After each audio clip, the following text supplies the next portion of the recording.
Listen closely because you didn't arrive here by accident. Something in your field pulled you to this moment. A signal, a shift, a quiet, knowing that the life you've been sensing is already circling you. You can feel it, can't you? That subtle pressure, that inner rise, that whisper reminding you that you're on the edge of something bigger. But there is one thing, one hidden misconception that has been slowing the collapse of your desired timeline. And until you see it, everything will feel harder than it needs to be, so breathe. And let what comes next unlock the truth. Listen. Because this is where most people unknowingly slow down their own ascension. Everyone thinks manifestation begins when they start doing something, when they sit down to visualize, when they repeat affirmations, when they write intentions, when they finally decide to get serious. But the truth is far more subtle and far more powerful. You are manifesting long before you take any conscious action. You're manifesting in the quiet spaces between your thoughts, in the emotional tone you wake up with, in the assumptions you carry without even realizing they're there. The quantum field doesn't switch on when you focus. It is responding to you constantly, as naturally and automatically as gravity. And this is the part most people never see. It responds not to your moments of clarity, but to your continuum of being. Think about that. If you spend 5 minutes visualizing abundance, but spend the rest of your day feeling like you're behind, unsupported, or running out of time, which signal is the field receiving as your dominant broadcast? The field is not judging you. It's not rewarding good behavior or punishing bad behavior. It's simply mirroring the most coherent frequency you emit. And coherence comes from consistency, not intensity. The version of you that you embody when you're not trying, that's the one shaping your timeline. And this is why people get confused. They think their manifestation isn't working because they're not trying hard enough. They think they should push more, visualize more, script more. But the problem isn't that they're inconsistent in their practice. The problem is that they're inconsistent in their identity. There is a version of them that appears during their manifestation rituals, confident, centered, powerful, and then there is the version that shows up the rest of the day, uncertain, doubting, waiting, and the quantum field responds to the average, not the peak. You've felt this before, haven't you? That strange disconnect where you know what you want, you speak it out loud, you can see it so clearly when you focus, yet something in your daily state doesn't match it. You catch yourself slipping into old patterns, old emotions, old stories that your body remembers more than your mind does. That's the real broadcast. Those emotional autopilots are the frequency you're unconsciously feeding into the field, and the field, being perfectly neutral, simply echoes it back in the form of similar experiences, familiar loops, repeating outcomes. Not because you're failing, but because your signal is split. You're trying to create from two identities at once. One identity wants to leap into the new reality, the other is still tethered to the familiar past. And until the new identity becomes the dominant state, the field cannot stabilize the timeline you're calling in. But here's the beautiful part. You don't need perfection. You don't need constant high vibration. You just need alignment often enough that it becomes the version of you the field recognizes as the real you. The moment your internal baseline shifts, even slightly, your external world begins to rearrange around it. And that shift doesn't come from trying harder, it comes from gently, repeatedly remembering who you truly are when you stop pretending you're less powerful than you've always been. And now we move into the paradox that almost everyone feels but hardly anyone recognizes. The quiet trap that hides inside even the most sincere spiritual seekers, wanting. Such a simple word, right? Yet it carries a frequency that stretches your desire farther away the more intensely you hold it. Not because wanting is wrong. Wanting is natural, human, a sign that your soul remembers a future version of you calling from ahead. The problem isn't the desire itself, it's the emotional posture behind it. Wanting says, it's not here yet. Wanting vibrates with the energy of reaching, of leaning forward, of hoping that something outside you will finally move so you can feel complete, and the quantum field, endlessly obedient, mirrors that exact state back to you. If your signal says not yet, your reality echoes not yet.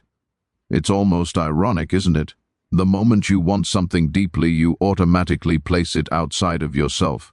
You create a distance between you and the experience you're calling in. Distance in time, distance in identity, distance in emotion. You begin to see your desire as a future event instead of a present possibility. And the field responds to the version of you that you are right now, not the version you hope to become someday. That's why yearning feels heavy. It comes from lack. It comes from noticing the absence of what you want and trying to fill it with mental effort. But the quantum doesn't operate on effort, it operates on equivalence. You don't receive what you chase, you receive what you match. And I know this can feel confusing because you've been taught your whole life that wanting something is the first step to getting it. Wanting a better job should motivate you to go after it. Wanting love should make you more open to it. Wanting money should help you work harder for it. In the physical world, maybe that logic makes sense. But in the quantum world, wanting is not momentum, it's separation. It's evidence to your own consciousness that you and your desire are not yet the same frequency. And the field can only deliver realities that are vibrationally identical to your internal state. But here's the part that frees you: you don't have to stop desiring. Desire is divine. Desire is a memory of what your soul already knows is possible. The key is to shift from wanting to embodying, from longing to familiarity, from hoping to assuming.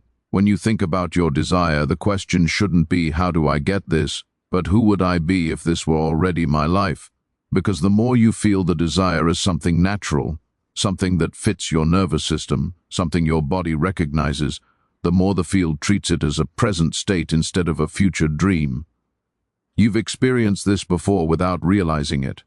Think of the times when something you once desperately wanted suddenly came into your life the moment you stopped obsessing over it.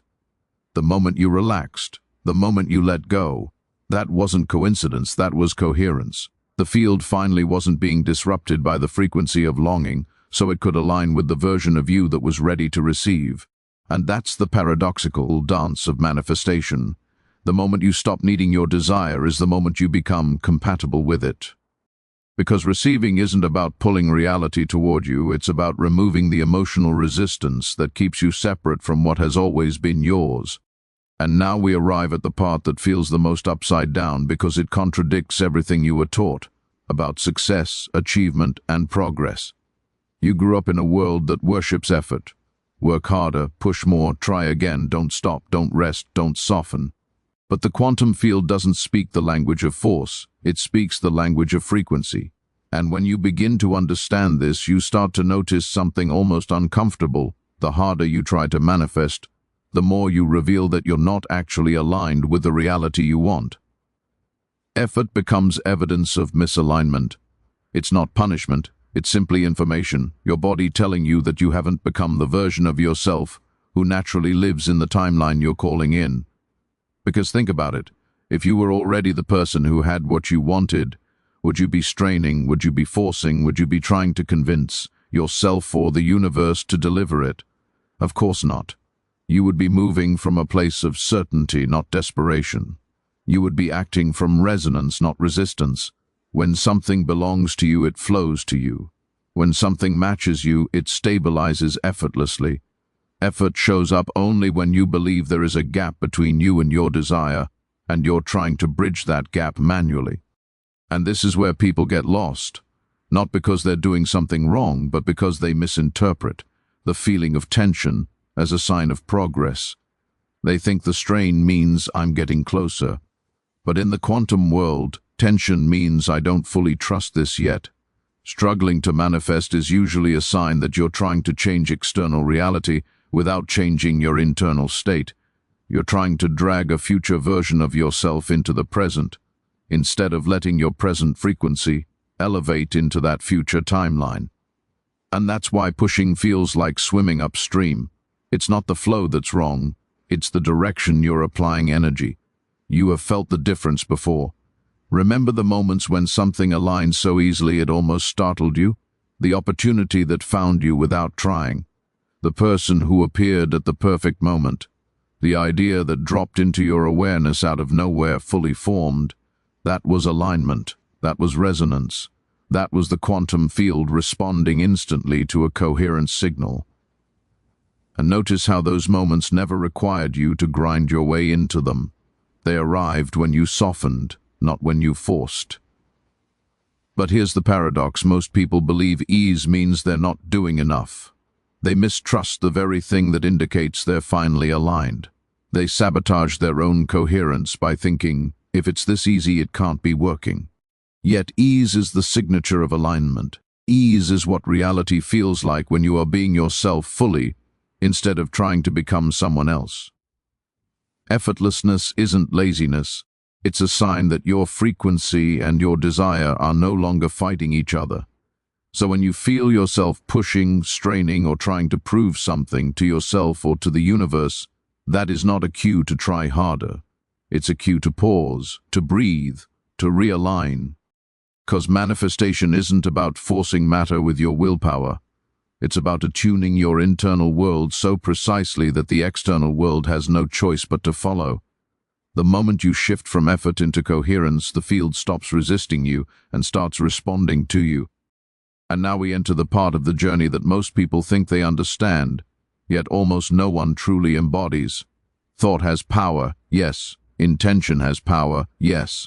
But neither of them are the real command the quantum field obeys. The field listens to emotion, pure, unfiltered vibrational emotion. The felt state is the broadcast, the body is the transmitter. And this is where the entire process of manifestation either accelerates or collapses, not because you're doing something wrong, but because your emotional signature is often saying something completely different from your conscious words. Think about how many times you've spoken abundance while feeling tightness in your chest. How many times you've affirmed love while feeling the ache of loneliness. How many times you've visualized success while feeling the fear of failure lingering underneath. This isn't self-sabotage, it's simply the truth of being human. But the quantum field mirrors the underlying frequency, not the surface-level intention. It listens to what is coherent, not what is rehearsed, and emotion, raw, embodied emotion, is always the most coherent signal you send. This is why people get confused when their manifestations seem delayed. They think, but I said the right words, I pictured the right thing, I focused so hard. Yet internally their emotional body was broadcasting something completely different. The quantum field isn't responding to what you want. It's responding to the emotion you feel most consistently.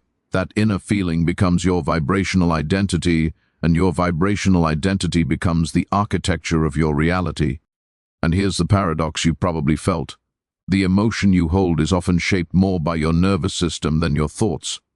Your body remembers old stories even when your mind insists you've moved on.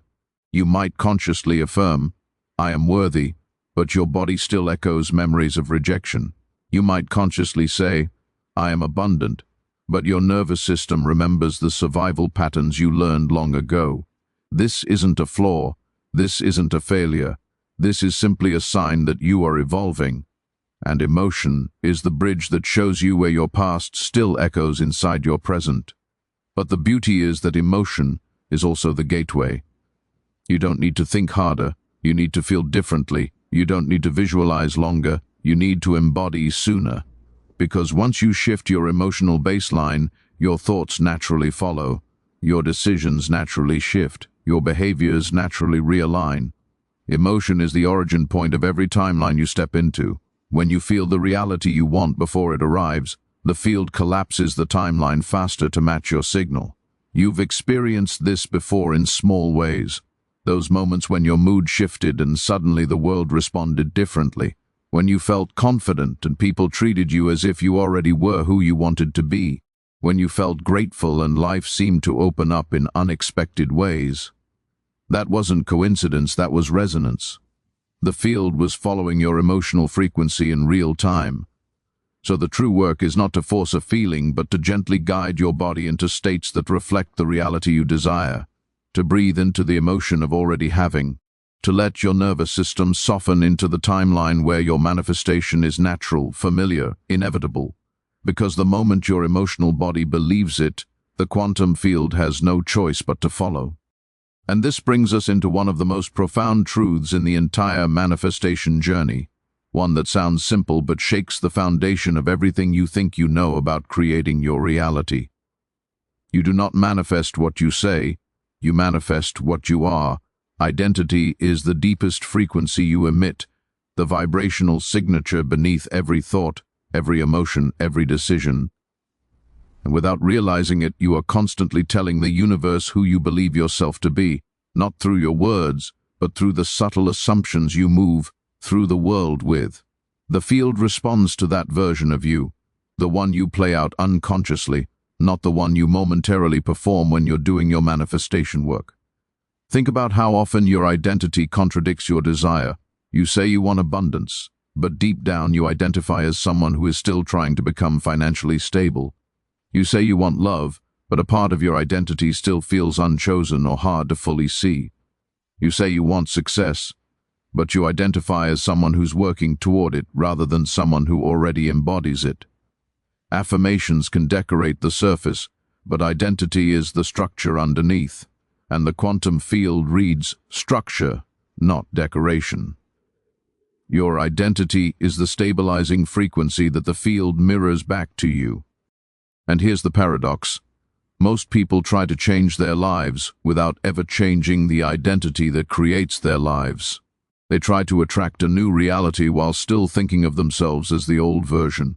They say, I want my life to transform, but internally they are still speaking the language of limitation, of waiting, of hoping, of almost there energy. And the universe, being perfectly responsive, continues to reflect the identity they inhabit most naturally, not as judgment, not as limitation, but simply as resonance. The field can only give you what you are a match for, but the moment you shift identity even slightly, the entire architecture of your reality begins to respond. You've felt this before, that subtle moment when you decide something at the level of being, not wanting.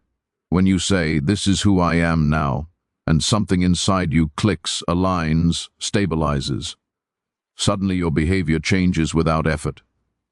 Your decisions become clearer. Opportunities show up that match the new frequency. This isn't magic, it's coherence. The field is responding to the identity signal you finally decided to broadcast consistently.